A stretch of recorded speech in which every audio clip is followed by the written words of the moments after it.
श्री राधे राधे।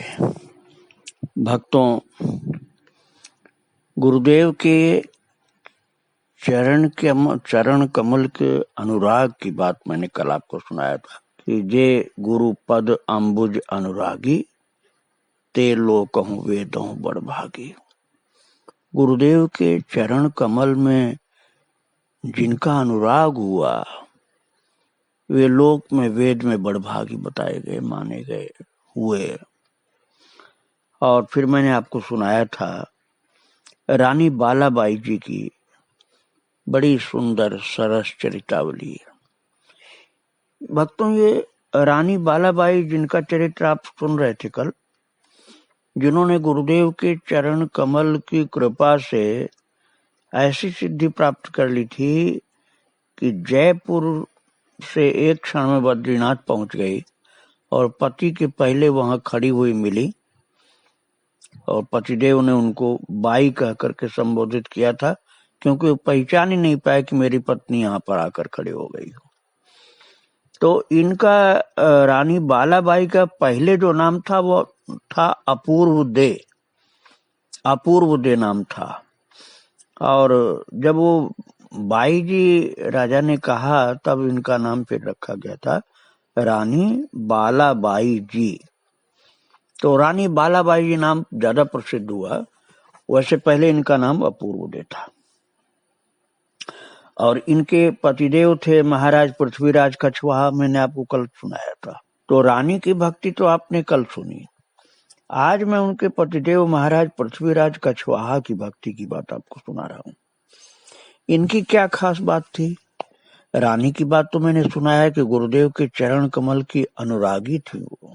और राजा साहब की ये विशेषता थी भक्तों कि राजा साहब इतने बड़े भक्त क्यों हुए? उसका खास कारण यह था कि गुरुदेव के सच्चे आज्ञाकारी थे। आज्ञा समन सुसाहिब देवा, आज्ञा पालन के समान दूसरी कोई सेवा नहीं होती है।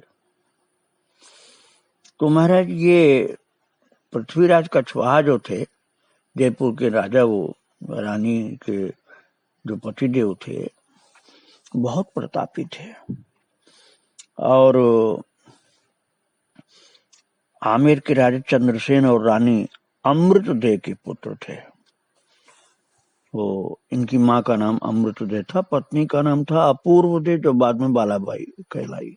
वो पिता की मृत्यु पर संबत 1559 में गद्दी पर बैठे थे। और इनके अंदर पराक्रम कितना था भक्तों! विक्रमी संबत 1584 में बाबर के साथ महाराणा सांगा के खानवा के प्रसिद्ध युद्ध में महाराणा के साथ थे। इनकी चर्चा नाभादास जी ने की है और वो कहते हैं कि ये भीष्म की तरह से जितेंद्रिय थे। आप कहेंगे ऐसा कैसे हो सकता हो? तो संतान थी राजा की बहुत सी। तो संतान तो गृहस्थ धर्म के पालन के लिए थी इनकी, लेकिन जितेंद्रिय थे और सत्यवादी थे महाराज, और निष्ठावान भक्त थे। उपमा के रूप में कहा गया है कि युधिष्ठिर की तरह से सत्यवादी थे और प्रहलाद की तरह से निष्ठावान थे। और राजा लोग प्रपंच में बहुत फंसते हैं, प्रपंच में नहीं थे, संसार में तो थे लेकिन प्रपंची नहीं थे, क्योंकि पहले तो ये दूसरे के शिष्य थे, लेकिन रानी जब पयारी जी की शिष्या होकर के आई, बचपन में ही शिष्या बन गई थी, और जब आई रानी बन करके तो उसने अपने पतिदेव को भी पयारी जी का शिष्य बनवाया, मैंने आपको सुनाया था कल। तो उनकी गुरु भक्ति और भगवत भक्ति का अद्भुत विकास हुआ और गुरु आज्ञा पालन करने का फल बहुत प्राप्त हुआ उनको। घर बैठे ही द्वारकाधीश भगवान का दर्शन, और गोमती जो द्वारकापुरी में गोमती मैया है, उनका स्नान, शंख चक्रादि की मुद्रा ये सब उनको घर में ही गुरुदेव की आज्ञा पालन करने से प्राप्त हो गया था भक्तों। बात ये थी भक्तों की एक बार श्री कृष्णदास पहारी जी साधुओं की जमात के साथ द्वारका जा रहे थे। तो पृथ्वीराज ये जो राजा साहब थे, इन्होंने सोचा कि द्वारकाधीश के दर्शन गुरुदेव के साथ करने का सुयोग बहुत बढ़िया मिल रहा है। तो गुरुदेव से कहा कि हम भी चलेंगे गुरुदेव, हम भी आपके साथ चलेंगे। और गुरुदेव ने तो आज्ञा भी दे दी थी, लेकिन जो मंत्री था वो चिंता में पड़ गया, क्योंकि मुसलमान बादशाहों का आक्रमण होने का बहुत डर रहता था उस समय। मुसलमान बादशाह तो पूरे भारत का एक ही बादशाह होता था, और राजा लोग छोटे छोटे स्टेट के होते थे, तो उनको डर बहुत रहता था। मंत्री ने सोचा कि राजा साहब तो होंगे यात्रा में, कहीं कहाँ होंगे कुछ पता भी नहीं चलेगा, और साधु संग में मस्त होंगे। यहाँ राज्य पर आक्रमण हो गया मुसलमान बादशाहों का, तब तो फिर आमेर जो है जयपुर ये चला जाएगा, मुसलमान जीत ले जाएंगे। इसलिए मंत्री ने विचार करके गुरुदेव पहारी जी से कहा, ये बात उनको नहीं कहा बल्कि उन्होंने दूसरे तरीके से मंत्री ने कहा कि महाराज इस समय राज्य में संत सेवा खूब चल रही है और घर घर भक्ति का प्रचार हो रहा है, और राजा यदि द्वारका आपके साथ चले गए तो ये सब सेवा कार्य में, भक्ति में, सब में शिथिलता आ जाएगी, इसलिए अपने साथ आप न ले जाएं। अब संत सेवा तो महाराज जी को बहुत पसंद थी, श्री कृष्णदास पहारी को। तो उन्होंने कहा, मंत्री तुम ठीक कहते हो, यहाँ धर्म के प्रचार में, भक्ति के प्रचार में, संत सेवा में राजा के न होने से बाधा पड़ेगी। तो उन्होंने तुरंत ही कह दिया राजा से कि राजा तुमको यहाँ संत सेवा के लिए, भक्ति के प्रचार के लिए रहना है, तुम मेरे साथ मत चलो। तो जब राजा को आज्ञा कर दिया तुमको यहाँ रहना है, तो राजा मान गया, क्योंकि गुरु की आज्ञा का पालन करता था वो। और ठीक उसी समय मना किया था जब चलने का समय था। समझाया, सिर पर बड़े प्यार से हाथ रखा कि बेटा तुम चलने का हट मत करो। वो बोला कि महाराज जी हम तो तैयार हो गए हैं, राजा ने कहा। लेकिन गुरुजी ने कहा कि बेटा जो मैं कहूं उसको मानो, उससे कल्याण होगा। तुम द्वारका जाकर द्वारकानाथ के दर्शन करना चाहते हो, सागर गोमती के संगम में स्नान करना चाहते हो, भुजाओं में शंख चक्र की छाप डलवाना चाहते हो, यही बात है ना? बोले हाँ गुरुदेव, आपकी कृपा से सब प्राप्त होगा। बोले नहीं, तुमको नहीं जाना है, और तुम्हें घर बैठे ये सब मिल जाएगा। राजा समझ तो नहीं पाया कि घर बैठे कैसे मिल जाएगा, लेकिन गुरु जी की आज्ञा है तो फिर वो रुक गया। गुरुदेव को प्रणाम किया और बोला मेरे लिए तो सबसे बड़ा धर्म वही जो आप कहेंगे वो मैं मानूं, मैं इसमें कुछ सोचूंगा ही नहीं कि क्या होगा, आपकी आज्ञा है तो अब मैं नहीं जाऊंगा। गुरुदेव के चरणों में रख करके प्रणाम किया, और वियोग के कुछ आंसू के बूंद भी गुरुदेव के चरणों में टपक पड़े, और गुरुदेव पहारी जी ने बहुत स्नेह से उसको हाथ से स्पर्श करके आशीर्वाद दिया। और पहारी जी ने कहा कि बेटा पृथ्वीराज, तुम मेरी बात समझो पहले। संत सेवा से प्रभु बहुत प्रसन्न होते हैं, और मैं तुमको ये बतला रहा हूं कि संत सेवा से प्रभु जितना प्रसन्न होते हैं उतना अपने दर्शन अर्चन आज से भी प्रसन्न नहीं होते। और संत सेवा के प्रताप से तुम्हारी सभी मनोकामनाएं यहीं पूर्ण हो जाएंगी। संत सेवा अपने आप में श्रेयस्कर है, वो साधन भी है, साध्य भी है। यहाँ रहने से तुम्हें संत सेवा सुख की प्राप्ति होगी, और जिस कार्य के लिए तुम वहां जा रहे हो वो यहीं तुम्हें प्राप्त हो जाएगा। थोड़ा तो साथ में गए कुछ दूर तक, लेकिन गुरु आज्ञा से वापस आना ही पड़ा। और 2 दिन बीत गए घर में रहते हुए। तीसरे दिन रात्रि में जब वो सो रहे थे पृथ्वीराज राजा, तो उन्हें सुनाई पड़ा गुरुदेव का मधुर स्वर, पृथ्वीराज पृथ्वीराज। वे भागे आए और जहां से आवाज आ रही थी वहां आए। अब गुरुदेव को तो गए, वो तीसरा दिन था, आवाज आ रही गुरुदेव के घर में।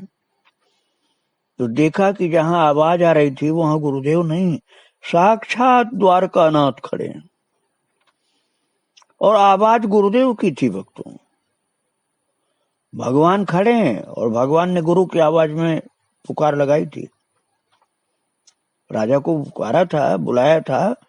वाणी अर्थात स्वर जो था गुरु जी का था और स्वयं भगवान आवाज दे रहे थे। अब आपको समझ में जल्दी सबको आता नहीं, और गुरुदेव और द्वारकानाथ तो अभिन्न है। भक्तों, मानो यही भगवान दिखला रहे थे, भगवान यही दिखला रहे थे कि मैं गुरुदेव की आवाज में तुमको पुकार रहा हूं, लेकिन मैं द्वारकानाथ हूं। शायद इसी कारण ऐसे किया था लीला प्रभु ने, ये प्रमाणित करने के लिए गुरुदेव के स्वर में पुकारा था। और वो दर्शन दे करके गुरुदेव के वचन भी सत्य सिद्ध कर रहे थे प्रभु कि घर में रहते हुए तुमको लाभ प्राप्त हो गया। लोग अभी द्वारकापुरी पहुंचे नहीं होंगे, बहुत टाइम लगेगा पहुंचने में, पैदल चलने का जमाना था।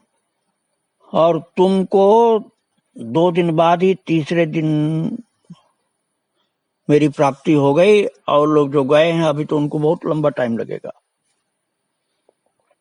तो पृथ्वीराज ने प्रदक्षिणा किया, द्वारकानाथ भगवान को साष्टांग दंडवत किया, और द्वारकानाथ ने निकट ही एक और संकेत करते हुए कहा, देखो ये गोमती और सागर का संगम, स्नान करो।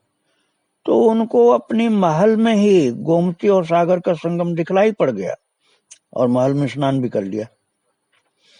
अब पृथ्वीराज ने गोमती में स्नान किया। वे जब गोमती में डुबकी लगाकर बाहर निकले तो द्वारकानाथ भगवान नहीं थे, अंतर्धान हो गए थे, और उनकी भुजाओं में शंख चक्र की छाप अपने आप लगी हुई मिली, जो वहां लगवाते द्वारकापुरी में जाकर, वो लगी हुई मिली उनको। स्नान भी कर लिया, दर्शन भी कर लिया, शंख चक्र की छाप भी लग गई।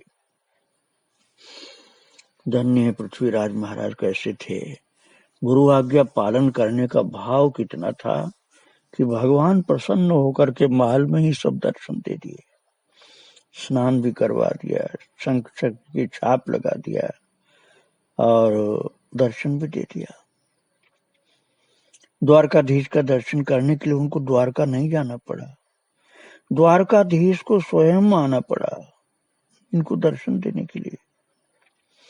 और गोमती में स्नान करने भी नहीं जाना पड़ा, गोमती मैया को, तीर्थ को स्वयं आकर के उनके महल में दर्शन देना पड़ा, गुरु की आज्ञा पालन करने से। ये सिद्ध करके दिखला दिया कि गुरुदेव की आज्ञा पालन करने से भगवान समेत विश्व की ऐसी कोई शक्ति नहीं है जो शिष्य के अनुकूल न हो जाए, उसके कर्तलगत न हो जाए। सब कुछ सुलभ हो जाता है गुरु आज्ञा पालन से। द्वारकाधीश के दर्शन, गोमती स्नान, ये सब करने के बाद पृथ्वीराज जब अपने बिस्तर पर लौट करके आए और आनंद की मूर्छा में देर तक पड़े रहे, तो उनकी रानी जो बालाबाई थी वो सोच रही कि आज राजा साहब उठ नहीं रहे हैं, क्या बात है, अभी तक सो ही रहे हैं। तो वो जगाने के लिए आई, क्योंकि विलंब हो रहा था, और आकर के देखा तो पूरा शरीर भीगा हुआ, वस्त्र भीगे हुए और भुजाओं पर शंख चक्र की छाप है। ये देख करके उसको बड़ा आश्चर्य हुआ और उसने कारण पूछा कि सारे कपड़े आपके भीगे हुए हैं और शंख चक्र की छाप आपके भुजाओं में, क्या बात है। तो प्रेम विभोर होकर के राजा ने रानी को सारी बातें सुनाई भक्तों। और जब महाराज ने रानी को, वही जो उनकी प्यारी रानी थी, अपूर्वदे जिसका नाम था और अब बालाबाई नाम हो गया था, जो गुरु के चरणों की अनुरागी थी, उसी की बात मैं आपको बता रहा हूँ।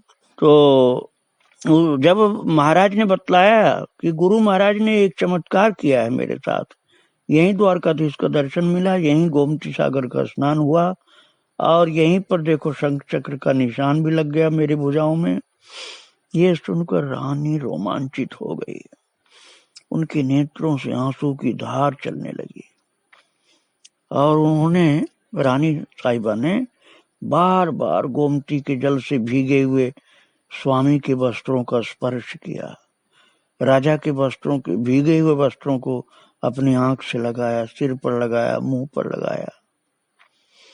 और सवेरा होते ही आमेर में राजा की भक्ति के इस चमत्कार की धूम मच गई और दूर दूर से संत उनके दर्शन करने के लिए आने लगे।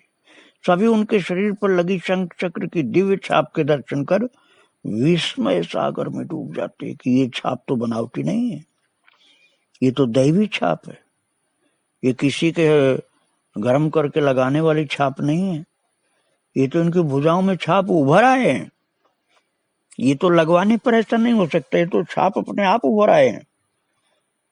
ये प्रत्यक्ष दिखलाई पड़ रहा है कि भगवान की लीला है, किसी मनुष्य के द्वारा ये छाप लगी हुई नहीं है, शरीर में अपने आप ये प्रकट हो आए हैं छाप। और लोग राजा की महिमा का गान करने लगे।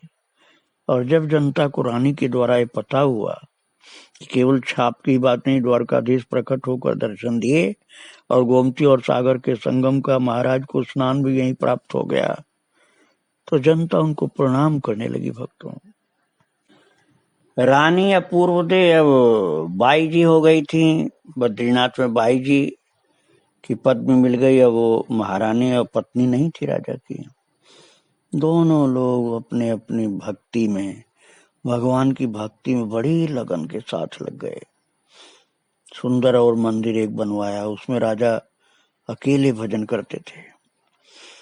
और पृथ्वीराज की भक्ति की महिमा स्वयं भगवान शिव जी ने एक बार एक घटना घटा करके शिव जी ने उनकी भक्ति की महिमा प्रकट की थी। भक्तों, एक अंधे ब्राह्मण ने नेत्रों की ज्योति प्राप्त करने के लिए, अब आप बहुत ध्यान से सुनिए, भगवान शंकर जी को भक्त कितने प्यारे हैं, भगवान शंकर जी को भक्त कितने प्यारे हैं, अब आप ये बात सुनने जा रहे हैं।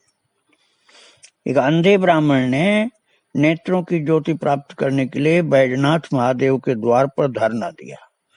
उसे वहां पड़े पड़े कई महीने बीत गए और शिव जी ने स्वप्न में उससे कई बार कहा कि नेत्रों की खोई ज्योति को फिर से पाना संभव नहीं है, तुम ये हठ मत करो, धरना मत दो। फिर भी वो हठ पर अड़ा रहा, वो ब्राह्मण अंधा जो था। और आखिर में शिव जी को उस पर दया आई, जो उसका कष्ट देखकर।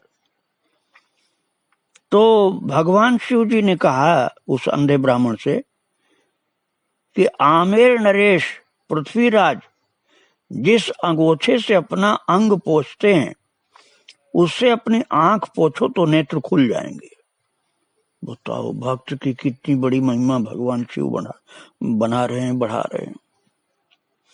अब वो ब्राह्मण तो महाराज चल दिया और वो आए जयपुर और जा करके आमेर नरेश पृथ्वीराज के चरणों में प्रणाम करके कहा कि शिव जी की आज्ञा से मैं आया हूं, और शिव जी का आदेश की बात सुना दिया।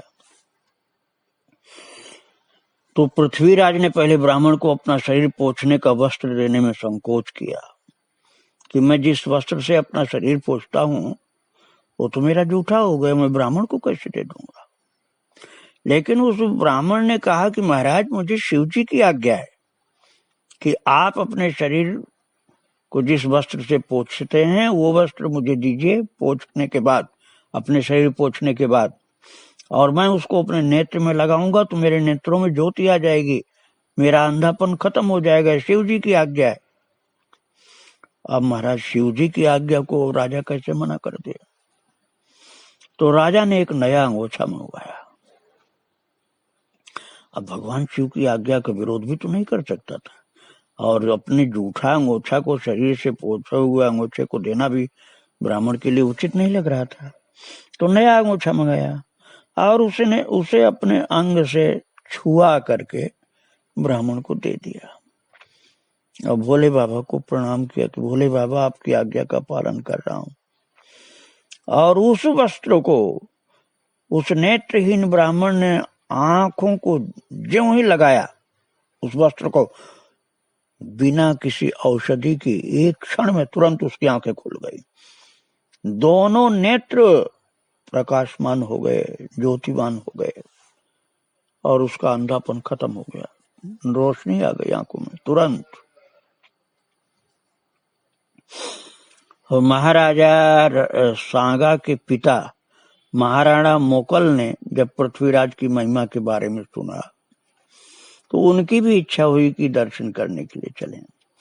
उन्होंने अपनी पुत्री जाम्बवती का विवाह उनके साथ किया था कि इसी बहाने मुझे दर्शन मिल जाया करेंगे और संबंध भी हो जाएगा। और महाराज बहुत ही भक्ति भाव भी था उनका, तो भक्ति भाव के कारण राजा लोग इनका दर्शन करने आते थे। भक्तों, सच्ची भक्ति थी। और पृथ्वीराज महाराज जो जिनका चरित्र आप सुन रहे हैं, ये महान भक्त तो थे ही। यद्यपि रानी भक्ति में इनसे आगे थी, लेकिन रानी के साथ रहने के कारण इनकी भक्ति शिथिल नहीं पड़ी और आगे बढ़ते गए, महान भक्त हो गए गुरु कृपा से, गुरु आज्ञा पालन करने से। जैसे भक्त थे वैसे वीर भी थे वो। संवत 1584 में राणा सागा का बाबर से खानवा का जो इतिहास प्रसिद्ध युद्ध हुआ था, उसमें भी राणा सागा की तरफ से लड़े थे, युद्ध किए थे। और उनकी वीरता और भक्ति का सह अस्तित्व का एक प्रमाण है, वो अद्भुत प्रमाण। वो ये है कि श्री कृष्णदास पहाड़ी गुरुदेव ने जो सीताराम की मूर्तियां अर्थात श्री विग्रह पूजा के लिए दिया था राजा को कि वो लो श्री सीताराम जी की पूजा किया करो, वो भगवान का स्वरूप दिया था राजा को गुरुदेव ने। तो जब वो युद्ध में गए थे तो युद्ध में भी श्री सीताराम जी को अपने साथ ले गए थे, अपने साथ ही रखते थे लड़ाई के समय भी। ऐसी भक्ति थी। जैसे तस्मात् सर्वेषु कालेषु मां मनुष्यो युद्ध से भगवान ने अर्जुन से कहा, वो वही प्रत्यक्ष करके वो दिखला रहे थे। ऐसे बलवान और ऐसे महान भगवत भक्त थे राजा पृथ्वीराज। उनकी भक्ति के कारण उनको बार बार प्रणाम कर रहा हूँ। श्री राधे राधे, जय श्री राधे।